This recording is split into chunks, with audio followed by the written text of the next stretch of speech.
subconscious mind has no idea what this word is. Has none. I'm going to give you a clear verbal instruction. You pay attention to the image that pops up inside of your subconscious mind.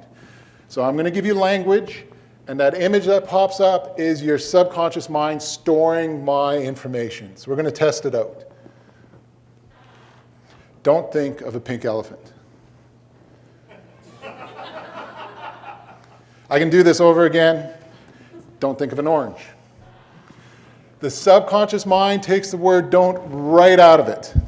Right out of it. For the majority of us, we think of a pink elephant. Now think, how many times do you deliver the message with the word don't in it? Whatever you do, don't touch that. We all know that you can have a child by a stove and say, hey, don't touch the stove, it's hot. What will probably happen? They touch the stove. And what's our reaction? What's going on? I told you, don't touch the stove, it's hot. Consciously to get it. If you looked at the child and said, hey, don't touch the stove, it's hot, and you're within that 7-minute window and you're like, hey, little Johnny, what did I say? Oh, don't touch the stove, it's hot. Cool, 7 minutes. Past that, what's the image that's shifted off to his subconscious brain? Touch the stove, it's hot. And then that's why they fail with that. Everybody reads the bottom line. Everybody reads it.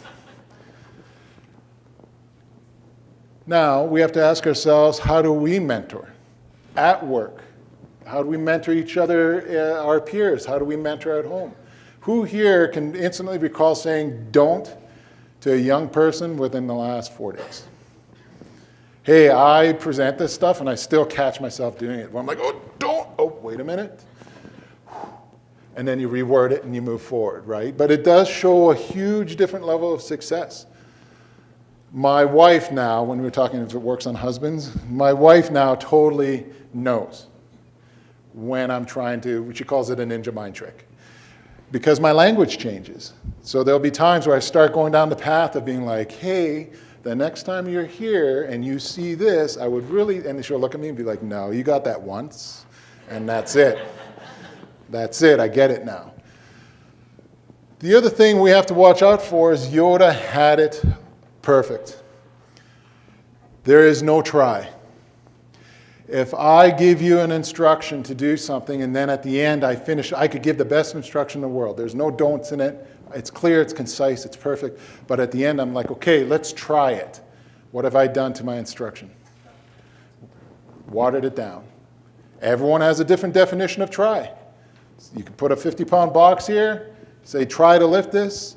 Some people will work really hard to get it up. Other people will tap it with their foot and be like, that's too heavy, I'm not doing it. No more try.